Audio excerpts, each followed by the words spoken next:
कितनी देर लगेगी? दो फटाफट आओ, फटाफट आओ।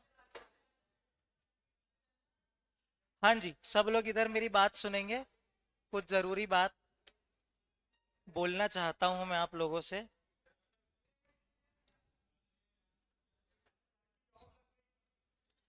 प्लीज चुप रहे यार, प्लीज चुप रहे। हाँ जी, एक्चुअली बोला ये गया है कि अभी दोनों बैचेस को ना मर्ज करना है। बेटा क्या लिख रहे हो इम्पोर्टेंट?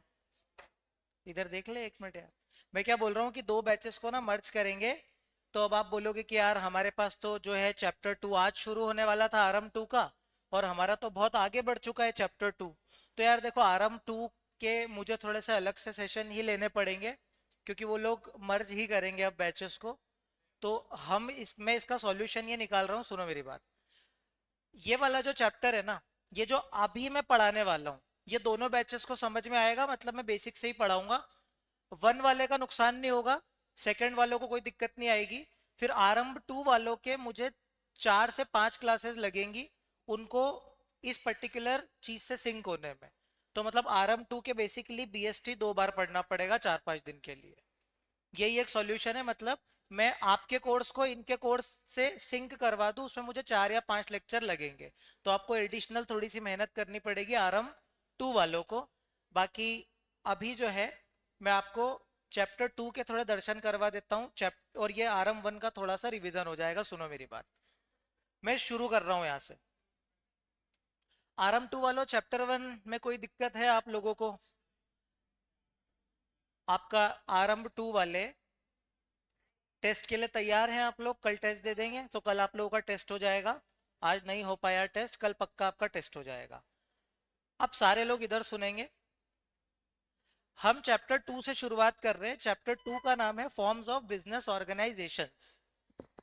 सबका ध्यान इधर। फॉर्म्स ऑफ बिजनेस ऑर्गेनाइजेशन में हम जो पढ़ने वाले हैं ना, उसका जो मेन एसेंस ये है कि हमने चैप्टर 1 में हम बेसिक बेसिक चीजें पढ़ी थी।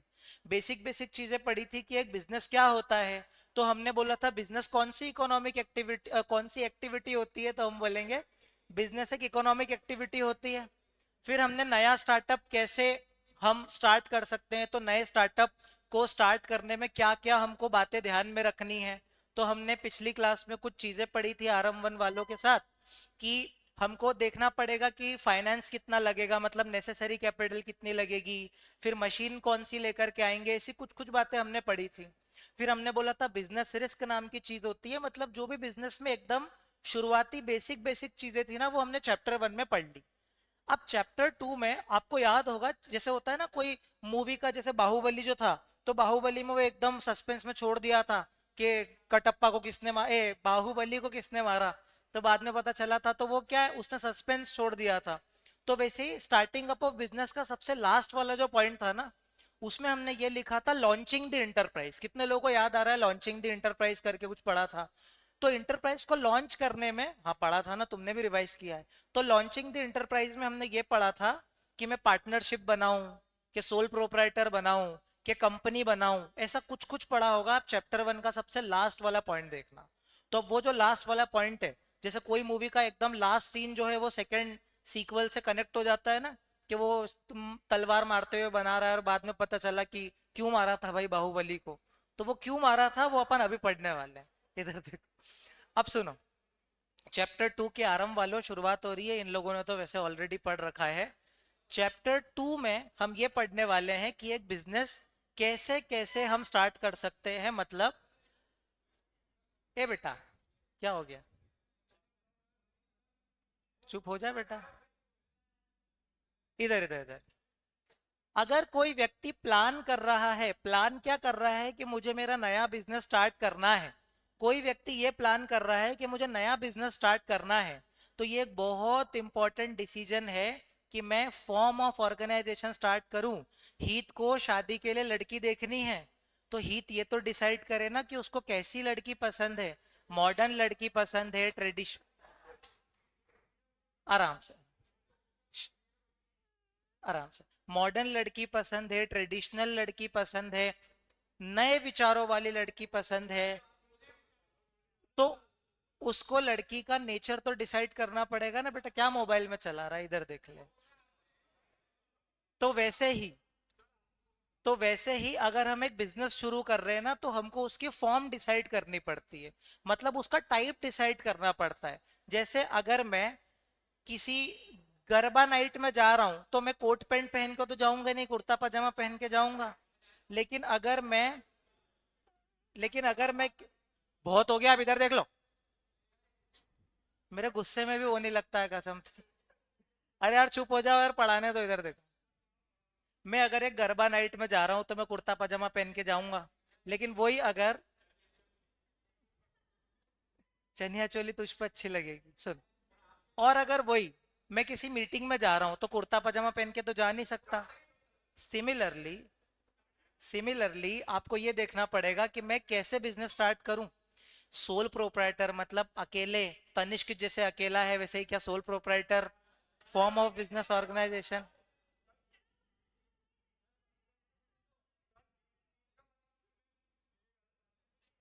तेरा एग्जाम्पल ही नहीं लूंगा तो चुप बैठ।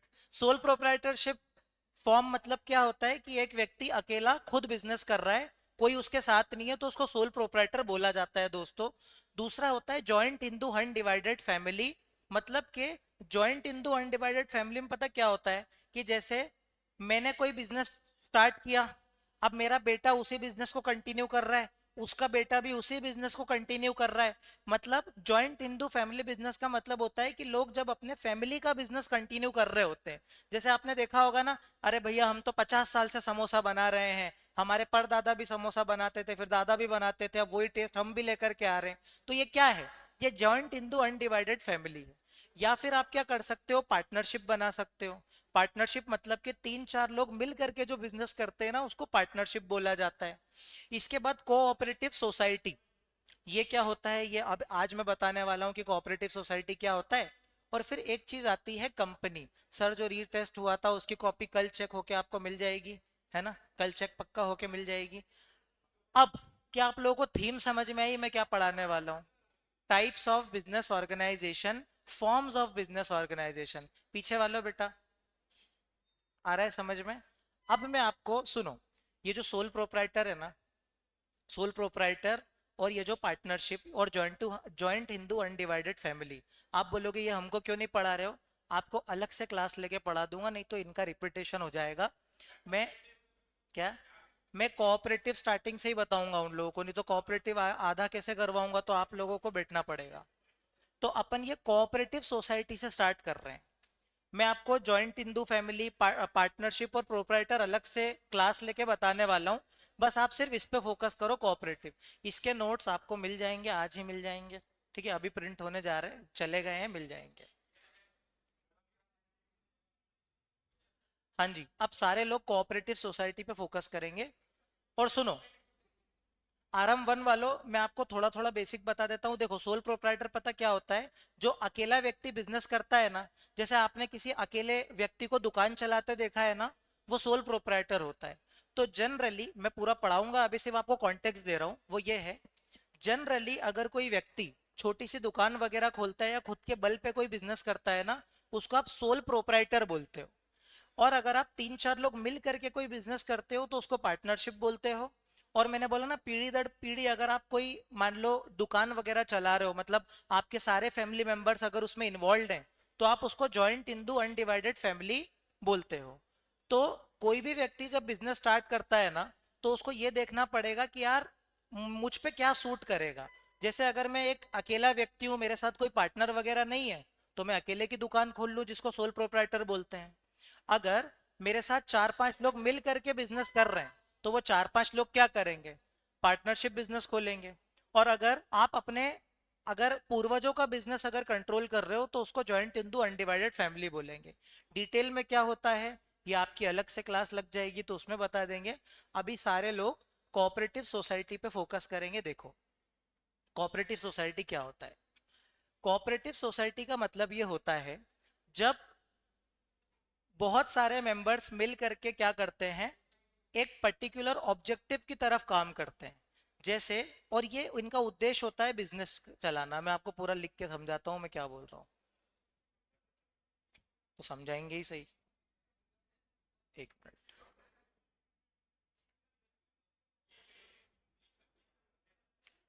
हाँ जी। जैसे इसका अपन ने जैसे एग्जाम्पल लिया था, मैं वही एग्जाम्पल कंटिन्यू करता हूँ। आप सबने अमूल का नाम सुना होगा। हाँ, बहुत बढ़िया। तो ये जो अमूल है ना, इसको आप कोऑपरेटिव सोसाइटी बोल सकते हो। बीच में मत बोलो बेटा, ज्यादा हीरो बनने की कोशिश मत करो, चुप हो जाओ, पढ़ाने दो मुझे। आप लोगों को आता है, लेकिन आरएम 2 वाले पहली बार पढ़ रहे हैं उस चीज को। शांति रख लो जरा। तो ये जो अमूल है ना बेटा, इसको अपन बोल सकते हैं कोऑपरेटिव सोसाइटी। क्यों कोऑपरेटिव सोसाइटी? क्योंकि ये लोग पता क्या करते हैं, अमूल का जो बिजनेस मॉडल है वो ये है कि ये बहुत सारे गाय भैंस पालने वाले लोग होते हैं ना, जिनका तबेला वगैरह होता है। जैसे अपने ये साध का एक ये तबेला हो गया, ये अभिषेक का एक तबेला हो गया, ये हीत का ये तबेला हो गया। तो ये क्या है, ये लोग गाय वगैरह पालते हैं और मिल्क को क्या करते हैं, घर घर जाकर के दूध बांटने जाते हैं। यही करेंगे। तो कोऑपरेटिव सोसाइटी अमूल इनको ये बोलता है कि आप इतना झंझट मत करो। आपका जितना भी मिल्क आप जो है प्रोड्यूस करते हो, वो डायरेक्टली इकट्ठा आकर के हमको ही बेचो ना डायरेक्टली। आपका जो है वो टाइम बचेगा, और हम आपको अच्छा दाम भी देंगे। जैसे अगर आप 60 रुपए पर लीटर में अगर दूध बेचते हो ना, तो हम आपको वही मिल्क जो है वो 62 रुपए पर लीटर में आपसे खरीद लेंगे। तो आपका तो फायदा ही फायदा है ना। आपको ज्यादा में भी मिल रहा है और आपको झंझट भी नहीं हो रही है। तो ये क्या है ना, अमूल क्या कर रहा है, ये मेंबर्स का फायदा कर रहा है ना। फायदे को क्या मैं एक वर्ड लिख सकता हूँ, वेलफेयर। वेलफेयर का मतलब होता है भला करना। एक दूसरे का भला करने को वेलफेयर बोलते हैं। तो कोऑपरेटिव सोसाइटी को जो बिजनेस मॉडल होता है ना, वो ये होता है कि हम सारे मेंबर्स का ना भला करना चाहते हैं। मतलब उनका इकोनॉमिक इंटरेस्ट प्रोटेक्ट करना चाहते हैं। इकोनॉमिक इंटरेस्ट मतलब कि उनको पैसों से नुकसान ना हो और सबका भला हो, मतलब अमूल का भी भला हो। अमूल का क्या भला है कि उसको बिना मिलावट वाला मिल्क मिल रहा है, जिससे वो क्या कर सकता है, कन्वीनियंटली अपना प्रोडक्शन वगैरह कर सकता है, कन्वीनियंटली अपनी चीजों को बना सकता है, बेच सकता है। तो अमूल को क्वालिटी का सामान मिल रहा है और मेंबर्स को अच्छे दाम मिल रहे हैं। कि ये मॉडल समझ में आया क्या जो मैंने आपको बताया? इसी को आप कोऑपरेटिव सोसाइटी बोलते हो। कोऑपरेटिव सोसाइटी का मतलब होता है, अब इस वर्ड पे फोकस करना जो यहाँ पे लिखा है। कोऑपरेटिव सोसाइटी का मतलब होता है वर्किंग टुगेदर, साथ में काम करना। जैसे अगर आपको एकेडमी में ऐसा बोल दिया जाए कि भाई गणेशोत्सव का जो प्रोग्राम है उसका मान लो आप लोगों को मैनेज करना है, तो आप लोग साथ में काम करोगे। ठीक है। मान लो आपने अपने काम बांट लिए कि भगवान की मूर्ति लेने ये 2 लोग जाएंगे, डेकोरेशन ये 3 लोग संभाल लेंगे, प्रसाद का काम ये लोग संभाल लेंगे। तो आप लोग क्या कर रहे हो, आप लोग आपस में अपनी जिम्मेदारियां बांट रहे हो। क्यों? आप साथ में क्यों काम कर रहे हो? क्योंकि आपका कोई एक पर्टिकुलर ऑब्जेक्टिव है, जिस ऑब्जेक्टिव को आपको पूरा करना है। तो यहां पर इसीलिए वर्ड लिखा हुआ है साथ में काम करना, यानी कि वर्किंग टुगेदर। और आपका पर्पस जो है ना वो कॉमन है। पर्पस का मतलब होता है आपका जो गोल है ना, गोल, वो गोल सेम है। सबका गोल क्या है कि गणेशोत्सव का कार्यक्रम ठीक से निपट जाए। तो आपका गोल सेम है। इसकी वजह से आप क्या कर रहे हो, वर्किंग टुगेदर, साथ में काम कर रहे हो। कोऑपरेटिव सोसाइटी ना एक वॉल्यूंटरी एसोसिएशन होता है। वॉल्यूंटरी का मतलब होता है अपनी इच्छा से। मतलब आप ये नहीं बोल सकते जबरदस्ती, किसी को बंदूक दिखा के ये नहीं बोल सकते कि तुझे मेरी कोऑपरेटिव सोसाइटी में आना ही पड़ेगा। भाई उसकी मर्जी, वो आना चाहे तो आए, ना आना चाहे तो ना आए। मतलब अभी तक मैंने आपको क्या बताया, कोऑपरेटिव सोसाइटी का मतलब ये होता है कि बहुत सारे लोग जिनको हम मेंबर बोल रहे हैं, वो साथ में काम करेंगे, किसी कॉमन ऑब्जेक्टिव के लिए काम करेंगे और सबका भला होगा। क्या बोला मैंने? सब लोग साथ में काम करेंगे, एक दूसरे के भले के लिए काम करेंगे, और एक कॉमन ऑब्जेक्टिव होगा। जैसे अमूल, अमूल का कॉमन ऑब्जेक्टिव क्या है कि वो अपने मेंबर्स का भला करे। मतलब जितने भी जो मिल्क वेंडर्स हैं उनसे अच्छे दामों में मिल्क खरीदे, उनको भी एक्सप्लॉइटेशन ना लगे, मतलब ऐसा ना लगे कि हम उनका नुकसान करवा रहे हैं, प्लस अमूल का खुद का भी फायदा है। मतलब ये लोग आपस में क्यों काम कर रहे हैं, एक दूसरे का भला करने के लिए। वैसे ही यहाँ पर लोग वर्किंग टुगेदर, साथ में क्यों काम कर रहे हैं, किसी कॉमन पर्पस के टुवर्ड्स। कोऑपरेटिव सोसाइटी एक वॉल्यूंटरी एसोसिएशन है, मतलब किसी को भी आप जबरदस्ती भला नहीं करवा सकते। आप साथ में ज्वाइन होते हो, ज्वाइन टुगेदर, और आपका मोटिव पता क्या है? मोटिव है वेलफेयर, यानी कि एक दूसरे का भला करना, मतलब मेंबर्स का भला करना। तो कीवर्ड्स क्या क्या हुए? Working together for a common purpose, पूरी क्लास मेरे साथ बोलेगी, working together for a common purpose. कोई कॉमन पर्पस के टुवर्ड्स मेरे को वर्क करना है। और ये कौन सी एसोसिएशन है, कंपलसरी की वॉल्यूंटरी? वॉल्यूंटरी एसोसिएशन है। हम साथ में ज्वाइन करते हैं, क्यों? ताकि मेंबर्स का वेलफेयर कर सके, मेंबर्स का भला कर सके। तो मेंबर्स का वेलफेयर ज्वाइन करते हैं टुगेदर, किसी कॉमन ऑब्जेक्टिव के लिए हम साथ में काम करते हैं।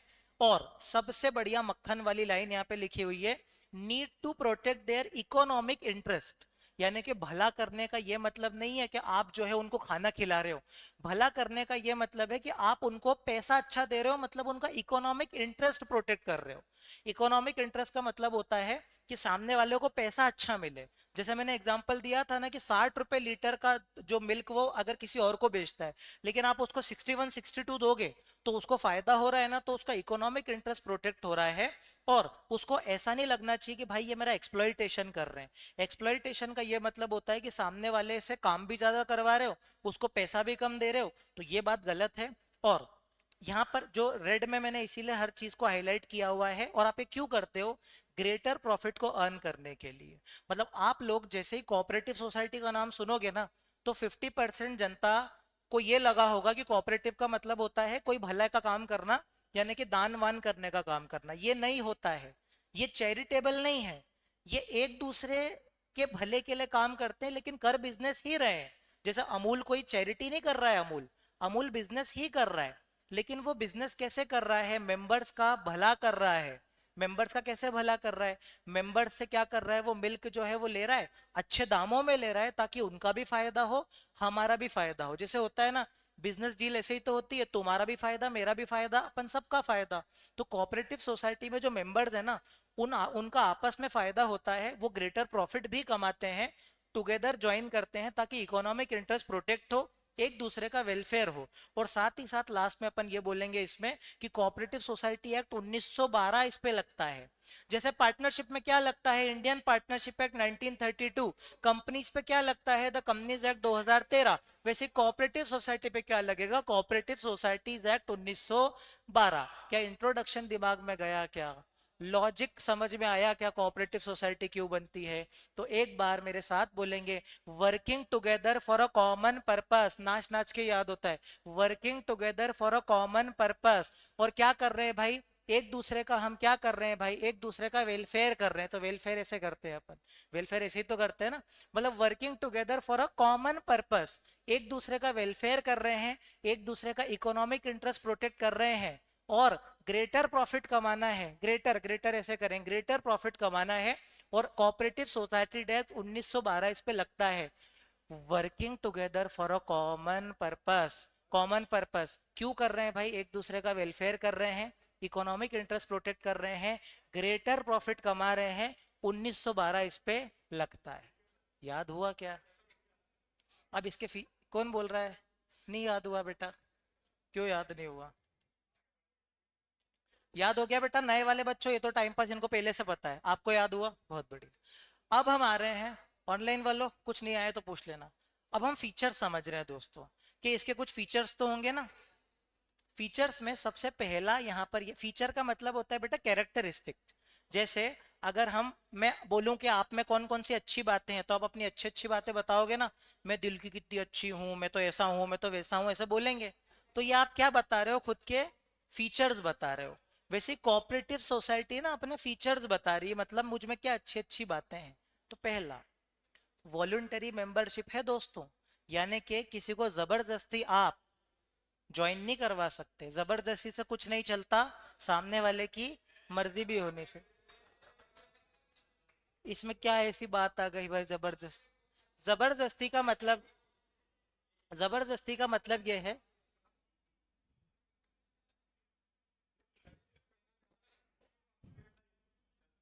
किससे बात कर रहा है बेटा? किससे बात कर रहा है? हाँ, क्या कर रहा है? टाइम टाइप करके कौन देखता है? मत कर बेटा, मत कर, देख इधर। मेंबरशिप कैसी है पता है? वॉलंटरी, यानी कि कोई भी बंदा जो है वो फ्री टू ज्वाइन है, कोऑपरेटिव सोसाइटी को ज्वाइन करने के लिए फ्री है बंदा। मतलब उस पर कोई कंपल्शन नहीं है। यानी कि ये वर्ड जो लिखा है ना, कंपल्शन, मतलब कोई दबाव नहीं है। दबाव में आकर डिसीजन नहीं ले रहा है वो। पूरी तरीके से स्वतंत्र होकर के डिसीजन ले रहा है, यानी कि आप फ्री हो ज्वाइन करने के लिए कोऑपरेटिव सोसाइटी। आपका जब मन करे, जब आप कोऑपरेटिव सोसाइटी में एंटर हो सकते हो, आपका जब मन करे जब आप उससे बाहर आ सकते हो, यानी कि आप फ्री टू ज्वाइन हो कोऑपरेटिव सोसाइटी। और जब चाहे जब आप छोड़ के भी जा सकते हो, जब चाहे जब आप उसको ज्वाइन भी कर सकते हो। और सबसे इंपॉर्टेंट बात कि मेंबरशिप में कभी भी आप ऐसा नहीं करोगे कि किसी रिलीजन, किसी कास्ट और किसी जेंडर में डिस्क्रिमिनेशन करो। मतलब आप ये नहीं बोल सकते कि कोऑपरेटिव सोसाइटी में सिर्फ लड़के ही जुड़ेंगे, ऐसा भी नहीं बोल सकते। ना ही आप ये बोल सकते हो कि भाई जो है इस पर्टिकुलर जाति के लोग ही कोऑपरेटिव सोसाइटी में जुड़ेंगे या इसी पर्टिकुलर रिलीजन के जुड़ेंगे। मतलब पहला पॉइंट ये बोलता है कि आप फ्री टू ज्वाइन हो, आप जब चाहे जब कोऑपरेटिव सोसाइटी में आ सकते हो, जब चाहे जब लीव कर सकते हो, और किसी भी तरीके का डिस्क्रिमिनेशन रिलेटेड टू कास्ट, आपका रिलीजन और आपका जेंडर नहीं होगा। पहला पॉइंट आया क्या? वॉलंटरी एसोसिएशन में क्या लिख करके आएंगे? Free to join. और फ्री टू ज्वाइन मतलब जब चाहे जब आप ज्वाइन कर सकते हो, जब चाहे जब जब लीव कर सकते हो, और किसी भी कास्ट, रिलीजन या फिर किसी भी जेंडर में डिस्क्रिमिनेशन नहीं होगा। डिस्क्वालिफाइड बाय लॉ वाले नहीं जुड़ सकते क्योंकि वो अग्रीमेंट ही नहीं कर सकते ना। नहीं नहीं, डिस्क्वालिफाइड बाय लॉ अगर आप पे केस चल रहा है तो आप नहीं कर सकते। पहला पॉइंट समझ में आया क्या? दूसरा पॉइंट, लीगल स्टेटस। हम ये बोलेंगे कि जो आपका कोऑपरेटिव सोसाइटी का रजिस्ट्रेशन है ना, वो कंपलसरी होता है। मतलब कि जैसे अपन, अभी तक आप लोगों ने पढ़ा नहीं है लेकिन मैं आपको बता दूं, कहीं जगह रजिस्ट्रेशन जो है वो वॉलंटरी होता है, कहीं जगह कंपलसरी। वॉलंटरी का मतलब आपकी इच्छा हो तो रजिस्ट्रेशन कराओ, इच्छा ना हो तो मत कराओ। लेकिन कोऑपरेटिव सोसाइटी का रजिस्ट्रेशन ना कंपलसरी होता है।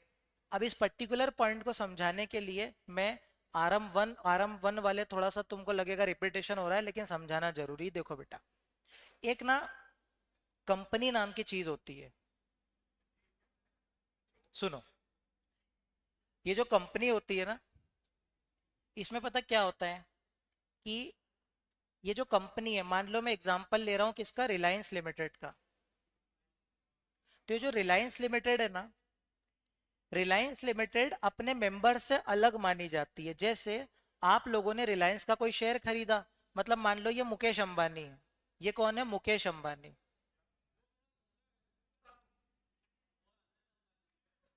अब ये जो मुकेश अंबानी है ना, भले ही ये कंपनी उसकी है, मतलब बेसिकली मालिक मुकेश अंबानी ही है रिलायंस का, फिर भी हम ना इन दोनों को सेपरेट मानते हैं। मतलब कंपनी ना हमेशा अपने मेंबर से पता क्या रहती है? सेपरेट रहती है। पहला पॉइंट तो आप लोग ये समझो, जो आरंभ टू वाले हैं, क्या अभी तक जो मैंने समझाया उसमें कोई दिक्कत तो नहीं है? अब मैं आपको एक नया कॉन्सेप्ट समझाने जा रहा हूं जिसका नाम है सेपरेट लीगल एंटिटी, यानी कि कंपनी। कंपनी का कॉन्सेप्ट पता क्या बोलता है? कि ना कंपनी हमेशा अपने मेंबर से ना अलग होगी।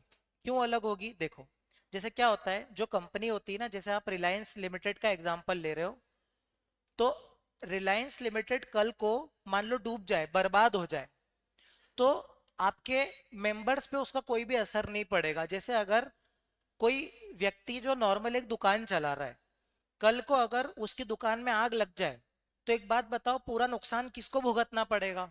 उस पर्टिकुलर दुकानदार को ही भुगतना पड़ेगा ना। क्योंकि जब हम नॉर्मल बिजनेस करते हैं ना, जब मैं अपनी खुद की दुकान खोल के बिजनेस कर रहा हूँ, या फिर मैं 3-4 लोगों को पार्टनर बना के जब बिजनेस कर रहा हूँ ना, तो उसमें ना पूरा का पूरा हमारा ही रिस्क होता है। कल को पार्टनरशिप डूब गई ना, तो हमारे जो घर बार है वो सब भी बिक जाएगा, मतलब हमारी जो पर्सनल असेट है वो भी बिक जाएगी। जैसे मैं एग्जांपल लेता हूँ, इंश्योरेंस अगर कर रखा है तो इंश्योरेंस का क्लेम मिल जाएगा, क्योंकि इंश्योरेंस तो आप अपनी मर्जी से करवाते हो ना। वो मैं बताता हूँ, पहले इधर समझो। जैसे ये है सोल प्रोप्राइटर, ये क्या है? अकेला बंदा है, मान लो मिस्टर ए है ये। तो ये जो मिस्टर ए है ना, ये है सोल प्रोप्राइटर। ये है सोल प्रोप्राइटर, मतलब कि इसने अपनी एक शॉप खोली, छोटी सी किराना शॉप है मान लो इसकी। तो कल को अगर इस किराना शॉप में अगर आग वाग लग जाए या ये पूरी तरीके से बर्बाद हो जाए ना, अब मान लो किराना शॉप के पास असेट्स थे टोटल मिला करके मान लो 10 लाख रुपीस के, ठीक है? और लाइबिलिटी थी मान लो 2 लाख रुपए की, तो नेट नेट इसके पास जो पैसा था ना वो 8 लाख रुपए था, लाइबिलिटी वगैरह बेच करके इसके पास जो असेट है ना वो 8 लाख रुपए के है, ठीक है। लेकिन इसका जो नुकसान हुआ ना, वो नुकसान हो गया मान लो 20 लाख रुपए का। नुकसान इसका हो गया 20 लाख रुपए का, इसके पास असेट पड़े हुए हैं 8 लाख रुपए के। तो सबसे पहले ये 8 लाख पूरे के पूरे डूब जाएंगे। फिर भी इसके पास पता है 12 लाख रुपए का और नुकसान रह गया। तब ये जो 12 लाख रुपए का जो नुकसान है ना, ये फॉर एग्जाम्पल इसके नाम पे एक जमीन थी, लैंड थी, जिसकी वैल्यू मान लो 10 लाख रुपीज है। इसके नाम पे इसका एक घर है, मान लो हाउस है, और उस हाउस की वैल्यू मान लो 5 लाख रुपीज है। तो ये जो 15 लाख है ना, ये भी बिक जाएंगे। क्यों बिक जाएंगे? क्योंकि ये अकेला जिम्मेदार था अपने बिजनेस के लिए। 100 की सीधी बात, अगर आप एक सोल प्रोप्राइटर हो, मतलब आप खुद की दुकान चलाते हो, तो फिर ऐसे केस में अगर बिजनेस का लॉस जो है वो पूरा नहीं कर पा रहे हो ना, तो आपके घर बार भी बिक जाते हैं। ये वाला पॉइंट समझ में आया जो मैंने बोला? नहीं समझ में आया? फिर से समझा रहा हूं। मैं ये बोलना चाह रहा हूं कि अगर मैंने कोई दुकान खोली और वो दुकान में बहुत ज्यादा मुझे नुकसान हो गया, तो ऐसे केस में मेरी जो दुकान है वो तो पूरी बिक जाएगी, लेकिन मेरा जो पर्सनल असेट है, मतलब मेरे नाम पे जो घर है, मेरे नाम पे जो गाड़ी है, वो भी बिक जाएगा। क्योंकि मेरी अनलिमिटेड लाइबिलिटी है। मतलब अगर मेरे घर, मतलब मेरी दुकान में मुझे नुकसान हुआ ना, तो मैं पूरी तरीके से बर्बाद हो जाऊंगा, क्योंकि वो मेरी दुकान है। मतलब मेरे पर्सनल असेट भी बिक जाएंगे। ये बात आई समझ में? ऐसे ही पार्टनर्स में भी होता है। जैसे हम 4 पार्टनर थे, मान लो ए, बी, सी, डी, और ये चारों पार्टनर्स जो है, मान लो टोटल नुकसान 10 करोड़ का हो गया, और ये चारों पार्टनर का जो हिस्सा था ना, वो सब कुछ मान लो 8 करोड़ का ही था। तब 2 करोड़ रुपए और देने निकल रहे हैं। तो ये जो 2 करोड़ और देने निकल रहे हैं ना, ये बाकी पार्टनर्स के घर बार बेच करके हम रिकवर कर लेंगे। क्यों? क्योंकि इनकी अनलिमिटेड लाइबिलिटी है। मतलब 100 बात की सीधी बात मैं आपको यही बताना चाहता हूं कि अगर कल को मेरे बिजनेस में पूरी तरीके से नुकसान हो गया ना, तो मेरे पर्सनल घर बार भी बिक जाएंगे। ये बात आई समझ में? लेकिन कंपनी का कॉन्सेप्ट ये बोलता है, कंपनी का ये कॉन्सेप्ट बोलता है कि कल को अगर कंपनी डूब गई ना, तो मेंबर के घर बार नहीं बिकेंगे। मतलब कंपनी और मेंबर अलग अलग माने जाते हैं। जैसे इसका एक सिंपल एग्जांपल है, मान लो अपना ये जो अभिषेक है, इसने रिलायंस लिमिटेड के, ये रहा अभिषेक। अच्छा चले गया क्या? हाँ तो ये अपने, इसका क्या नाम था अय्यर का? आपका क्या नाम है? हैं? अय्यर ही नाम है ना? तो रिलायंस लिमिटेड के, इधर देखो, रिलायंस लिमिटेड के अय्यर साहब ने मान लो ये 1000 रुपए के हिसाब से मान लो इसने 100 शेयर खरीदे। मतलब टोटल मिला करके इसने 1 लाख रुपए के शेयर खरीदे। 1 लाख रुपए के शेयर खरीदे, मतलब अय्यर ने रिलायंस में कितना इन्वेस्टमेंट किया? 1 लाख रुपए का। तो कल को अगर रिलायंस पूरी तरीके से बर्बाद हो गई ना, तो भी अय्यर का मैक्सिमम पैसा कितना डूबेगा? सिर्फ 1 लाख रुपए, क्योंकि उसने कंट्रीब्यूशन ही उतना किया था। मतलब मेंबर की लाइबिलिटी सिर्फ उसके कंट्रीब्यूशन तक ही लिमिटेड होती है। कंपनी भले ही पूरी तरीके से डूब जाए, इससे मेंबर को फर्क ही नहीं पड़ता।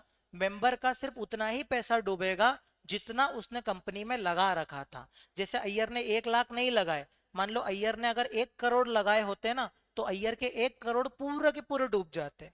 क्यों? क्योंकि उसने जितना पैसा लगाया उतना ही लाइबल होता है। ये वाला पॉइंट समझ में आया मैंने क्या बोला? मतलब अगर मैं कोई नॉर्मल दुकान चला रहा हूं मेरे बलबूते पर, तो कल को नुकसान हुआ तो पूरी दुकान क्या हो जाएगी? बर्बाद, और मेरे पूरे घर बार भी बिक जाएंगे। लेकिन अगर मेरी कंपनी है और कंपनी डूब गई, तो फिर मैं उतने ही चीज के लिए लाइबल होऊंगा जितना मैंने कंट्रीब्यूशन किया। मेरे पर्सनल एसेट पे बात नहीं आएगी। ठीक है? बाकी कंपनी जो अपन, इसका सेकंड पॉइंट कंपनी है, तो कंपनी में अच्छे समझेंगे। अब आपको ये वाला पॉइंट समझ में आ जाएगा, ये वाला जो अपन ऊपर पढ़ रहे हैं। देखो लीगल स्टेटस में क्या लिखा हुआ है। लीगल स्टेटस में ये लिखा हुआ है कि रजिस्ट्रेशन कंपलसरी है, मतलब कोऑपरेटिव सोसाइटी को रजिस्ट्रेशन तो कराना है। दूसरा, ये एक सेपरेट आइडेंटिटी है इसकी, मतलब ये मेंबर से अलग है। मतलब कंपनी को पता है अपन क्या समझते हैं? एक वर्ड लिखेंगे अपन इसमें, देखो कंपनी जो होती है ना, कंपनी, कंपनी एक कंपनी की क्या होती है? सेपरेट लीगल एंटिटी होती है। रुक जा एक मिनट, क्या हुआ? एक मिनट। कंपनी की सेपरेट लीगल एंटिटी होती है, और कंपनी का पता क्या होता है? कंपनी अपने मेंबर से सेपरेट होती, यानी कि ये एक आर्टिफिशियल आर्टिफिशियल लीगल पर्सन है। मतलब कि इसका एक सेपरेट कॉरपोरेट एग्जिस्टेंस है। अब ये भारी भारी वर्ड का मतलब क्या होता है, मैं ये समझा देता हूं, देखो। एक्चुअली जैसे आपने एक रोबोट को चलते हुए देखा होगा, तो वो इंसान तो है ही नहीं, लेकिन वो एक आर्टिफिशियल पर्सन है ना। आर्टिफिशियल पर्सन मतलब कि उसके अंदर बैटरी वगैरह लगी हुई है, इंसान तो वो है नहीं, फिर भी उसको आप आर्टिफिशियल पर्सन बोल रहे हो ना। सिमिलरली कंपनी एक आर्टिफिशियल लीगल पर्सन होती है। मतलब कंपनी एक चलता फिरता इंसान तो नहीं है, लेकिन कंपनी एक आर्टिफिशियल लीगल पर्सन है। मतलब कि कंपनी अपने नाम पे पता क्या कर सकती है? Can hold property. कंपनी अपने नाम में प्रॉपर्टी होल्ड कर सकती है। मतलब कि अगर रिलायंस कंपनी ने कहीं पे अगर जमीन खरीदी ना, तो हम ये नहीं बोलेंगे मुकेश अंबानी ने जमीन खरीदी, हम ये बोलेंगे रिलायंस ने खरीदी है। मतलब रिलायंस अपने नाम पे प्रॉपर्टी होल्ड कर सकती है, रिलायंस अपने नाम पे ट्रांजैक्शन कर सकती है, रिलायंस अपने नाम पे किसी पे केस कर सकती है। जैसे रिलायंस को टाटा पे केस करना है, तो मुकेश अंबानी रतन टाटा पे केस नहीं करेगा, सीधे रिलायंस टाटा पे केस करेगी। मतलब इसको एक पर्सन की तरह देखा जाता है। जैसे हम एक पर्सन की तरह किसी पे केस कर सकते हैं, हम अपने नाम पे कोई प्रॉपर्टी वगैरह ले सकते हैं ना, सेम कंपनी अपने नाम पे क्या कर सकती है? सारे काम कर सकती है। इसीलिए उसको एक सेपरेट लीगल एंटिटी बोलते हैं, और एक लीगल पर्सन बोलते हैं। कौन सा? Artificial legal person. कंपनी क्या होती है? Artificial legal person. मतलब कंपनी अलग और मेंबर अलग। अगर कल को कंपनी का नुकसान हो गया, तो मेंबर को भुगतने की जरूरत नहीं है। कंपनी अगर डूबी, तो फिर कंपनी ही उसको भुगतान करेगी, हम उसके जिम्मेदार नहीं है। ये बात आई क्या समझ में? तो यहां पर ये जो अपना पॉइंट है ना, अब आपको समझ में आएगा कि लीगल स्टेटस का मतलब क्या है। देखो, लीगल स्टेटस में उसने सबसे पहले ये बोला है कि रजिस्ट्रेशन ना कंपलसरी होता है। कंपनी का रजिस्ट्रेशन हमेशा कंपलसरी होता है। कोऑपरेटिव सोसाइटी भी कंपनी जैसी ही होती है, इसीलिए कोऑपरेटिव सोसाइटी का भी कैसा होगा? रजिस्ट्रेशन कंपलसरी होगा। और इसकी ना एक सेपरेट आइडेंटिटी होती है। सेपरेट आइडेंटिटी मतलब मेंबर अलग, कोऑपरेटिव सोसाइटी अलग। मेंबर अलग, कोऑपरेटिव सोसाइटी अलग। मतलब कल को कोऑपरेटिव सोसाइटी डूब जाए, लेकिन क्या मेंबर का घर बार बिकेगा क्या? नहीं, मेंबर का उतना ही पैसा डूबेगा जितना उसने कंट्रीब्यूट किया है। तो क्या सेपरेट आइडेंटिटी समझ में आया क्या? उसके बाद it is distinct from its member. Distinct का मतलब होता है डिफरेंट है। मतलब कंपनी अलग है, कोऑपरेटिव सोसाइटी अलग है, और उसके मेंबर अलग है। Society can enter into contract and hold the property. ये मैंने बताया ना आपको कि कोऑपरेटिव सोसाइटी अपने नाम पे प्रॉपर्टी भी होल्ड कर सकती है, अपने नाम पे कॉन्ट्रैक्ट भी बना सकती है, अपने नाम पे किसी को स्यू करना। स्यू का मतलब होता है केस कर देना।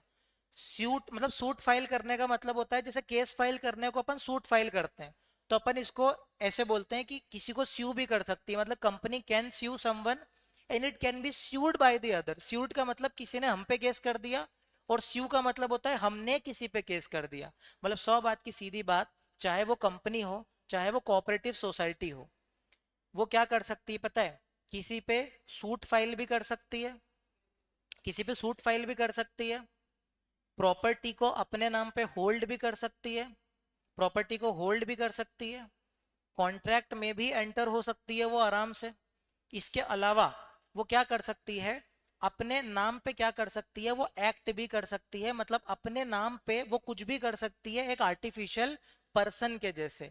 तो इसका मतलब किसी पे केस भी कर सकती है, उस पे कोई केस कर सकता है, प्रॉपर्टी होल्ड कर सकती है, इन्वेस्टमेंट कर सकती है।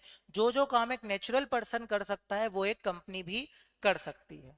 तो यहाँ पर जो अपन पॉइंट पढ़ रहे हैं लीगल स्टेटस में, वो यही बोल रहा है कि कोऑपरेटिव सोसाइटी भी क्या कर सकती है? किसी पे स्यू कर सकती है, कोई उसको केस कर सकता है। इसके अलावा सेपरेट लीगल एंटिटी अफेक्ट नहीं होती एंट्री और एग्जिट ऑफ इट्स मेंबर से। इसका क्या मतलब है? इसको समझो। एंट्री और एग्जिट का मतलब ये होता है कि मेंबर के आने या ना जाने से कोई फर्क नहीं पड़ता है। जैसे अपन एक एग्जांपल लेते हैं, ये अपनी कंपनी है मान लो आरंभ प्राइवेट लिमिटेड नाम की एक कंपनी है मान लो, और आरंभ प्राइवेट लिमिटेड के 5 मेंबर है मान लो, ए बी सी डी और ई। ये ए बी सी डी जो है ना, ये कहीं घूमने गए थे, मान लो गोवा घूमने गए थे। हाँ तो तुमको मालूम है, उनको तो नहीं मालूम ना, शांति रखो। लाल कलर की कार थी, तू तो यही चाहता है ना। ये लाल कलर की कार थी, हवा से बातें करते हुए ये कार जा रही थी।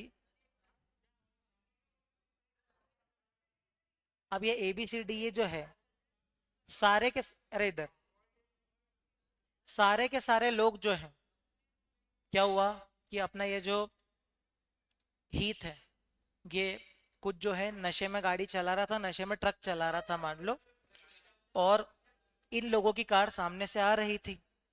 ट्रक आ रहा था, ट्रक ने कार को देखा, कार ने ट्रक को देखा, दोनों ने मौत का मंजर देखा। और हीथ ने तो ट्रक को बचा लिया, हीथ तो बहुत चतुरा इंसान है, हीथ ने ट्रक को तो बचा लिया, लेकिन वो A B C D E जो है वो बेचारे परलोक सिधार गए, मतलब पांचों की डेथ हो गई, पांचों इस दुनिया से चल बसे। तो मैं आपको यह बताना चाह रहा हूं कि भले ही सारे के सारे मेंबर इस दुनिया से चले क्यों ना जाएं, आरंभ लिमिटेड तो फिर भी चलती रहेगी, आरंभ लिमिटेड को फर्क ही नहीं पड़ता। मतलब जीवन में किसी के आने या ना आ जाने से फर्क ही नहीं पड़ता ना, जीवन तो चलता रहता है। सेम कंपनी में किसी मेंबर के आने या जाने से कोई फर्क नहीं पड़ता, कंपनी चलती रहती है। मतलब कल को मुकेश अंबानी रिटायर हो जाए ना रिलायंस से, तो भी रिलायंस को फर्क नहीं पड़ेगा। मैंने क्या बोला, रिलायंस अलग है और वो मुकेश अंबानी या बाकी मेंबर्स जो है वो अलग है। मतलब मेंबर के आने या जाने से कोई फर्क नहीं पड़ता। इसी चीज को अपन प्यार से बोलते हैं, और बताओ क्या बोलते हैं बेटा, परपेचुअल सक्सेशन। परपेचुअल सक्सेशन का मतलब ये होता है कि मेंबर में कम, मेंबर में go, but the existence of company will go on for ever and ever. मतलब कि किसी के आने या जाने से कंपनी को कोई फर्क नहीं पड़ता है। तो क्या ये आपको लीगल स्टेटस वाला पॉइंट समझ में आया क्या दोस्तों?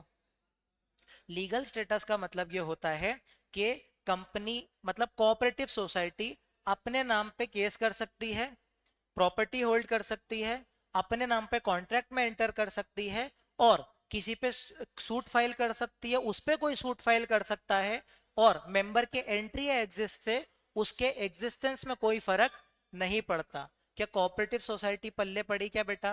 मैंने क्या बोला, एक बार मेरे साथ कीवर्ड बोलेंगे, working together for a common purpose. क्या करते, तो मैंने क्या बोला था, working together for a common purpose. क्या करते हैं हम? वेलफेयर करते हैं, इकोनॉमिक इंटरेस्ट प्रोवाइड करते हैं, और ग्रेटर प्रॉफिट कमाते हैं। 1912 जो है इसका देख रेख करता है। फिर मैंने बोला कि वॉलंटरी मेंबरशिप का मतलब ये होता है कि कोई भी अपनी इच्छा से आ सकता है, अपनी इच्छा से जा सकता है, किसी भी रिलीजियन, कास्ट या फिर जेंडर से कोई फर्क नहीं पड़ता, मतलब कोई भी डिस्क्रिमिनेशन नहीं करोगे। लीगल स्टेटस में मुझे एक बात बताओ, क्या रजिस्ट्रेशन कंपलसरी है कि मैंडेटरी है? मैंडेटरी है, सॉरी सही में बोला, वॉलंटरी है कि मैंडेटरी है? तो मैंडेटरी है, कंपलसरी है। दूसरी बात है कि सेपरेट आइडेंटिटी होती है। क्या कंपनी अपने नाम पे केस कर सकती है क्या किसी पे भी? कोई उस पे केस कर सकता है क्या? अपने नाम पे प्रॉपर्टी होल्ड कर सकती है क्या? ये सारे काम कर सकती है। और बताओ, किसी के आने या जाने से कंपनी को कोई फर्क पड़ेगा क्या?